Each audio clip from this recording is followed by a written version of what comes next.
Hi hello నమస్తే అండి. ఈరోజు వీడియోలో చాలా ఈజీగా ప్రెషర్ కుక్కర్లో మీల్ మేకర్ పులావ్ ఏ విధంగా చేయాలో చూపించబోతున్నానండి.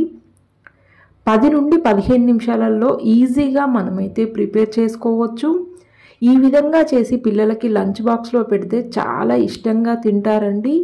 ఎలాంటి గ్రేవీ అవసరం లేకుండా చిన్నపిల్లల నుండి పెద్దవారి వరకు ఇష్టంగా తింటారు. ఇప్పుడు దీని ప్రిపరేషన్ కోసం ఒక ప్రెషర్ కుక్కర్ తీసుకొని అందులో 2 టేబుల్ స్పూన్ల ఆయిల్ వేసుకోండి. ఆయిల్ కొంచెం వేడెక్కగానే ఇందులో సన్నగా తరిగి పెట్టుకున్న పచ్చిమిరపకాయ ముక్కలు వేసుకొని ఒకసారి మంచిగా కలుపుకొని ఇందులో సన్నగా తరిగి పెట్టుకున్న ఉల్లిపాయ ముక్కలు కూడా వేసేసుకోండి. వేసుకొని ఉల్లిపాయ ముక్కల్ని బాగా ఫ్రై చేసుకోండి. గోల్డెన్ బ్రౌన్ కలర్ ఏం రానవసరం లేదండి. కొంచెం ఫ్రై చేసుకొని ఆ తర్వాత అందులో టమాటా ముక్కలు అలాగే కొంచెం కరివేపాకు కూడా వేసేసుకోండి. ఇక్కడ నేను 1/2 కేజీ బియ్యంకి మెజర్మెంట్స్ చెప్తున్నానండి. అంటే 2 రైస్ కుక్కర్ కప్పులు. కరివేపాకు కూడా వేసేసుకొని మంచిగా కలుపుకొని టమాటా ముక్కల్ని ఒక 2 మినిట్స్ పాటు మగ్గనివ్వండి. చూడండి, ఇక్కడ టమాటా ముక్కలు అనేది మంచిగా మగ్గినాయి. అందులో ఇప్పుడు 1/2 టేబుల్ స్పూన్ జీలకర్ర, 1/2 టేబుల్ స్పూన్ పసుపు, అలాగే ఒక చిన్న కప్పు మిల్ మేకర్ పీసెస్ని హాట్ వాటర్లో వేసుకొని ఒక 5 నిమిషాలు నానబెట్టుకొని వాటర్ తీసేసి ఇందులో వేసేసుకున్నానండి. ఆ తర్వాత 1 టేబుల్ స్పూన్ ఉప్పు వేసుకొని మంచిగా ఒకసారి బాగా కలుపుకోండి.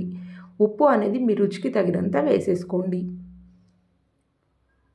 వేసుకొని ఇవన్నీ కలుపుకుని ఒక 1 మినిట్ పాటు లో ఫ్లేమ్లో పెట్టి ఉడికించుకోండి. ఆ తర్వాత ఒక 1 టేబుల్ స్పూన్ కారం కూడా వేసుకోండి. వేసుకొని మరొకసారి బాగా మిక్స్ చేసుకొని ఉప్పు కారం మొత్తం కూడా మిల్ మేకర్ ముక్కలకి పట్టేలాగా మంచిగా కలుపుకొని ఒక్క 2 మినిట్స్ పాటు లో ఫ్లేమ్లో పెట్టి ఉడికించుకోండి. 2 మినిట్స్ తర్వాత ఇందులో వాటర్ వేసేసుకోండి. 1 కప్పు రైస్కి 2 కప్పుల వాటర్ వేసుకోండి. ఇక్కడ నేను 2 కప్పుల బియ్యం తీసుకున్నాను కాబట్టి 4 కప్పుల వాటర్ వేసాను. వేసుకొని మంచిగా ఒకసారి కలుపుకొని ఉప్పు ఒకసారి చెక్ చేసుకోండి. ఆ తర్వాత ఇందులో కొంచెం కొత్తిమీర వేసుకోండి. మీకు కావాలంటే పుదీనా కూడా వేసుకోవచ్చు. కొత్తిమీర వేసుకొని వాటర్ని బాగా మరగనివ్వండి.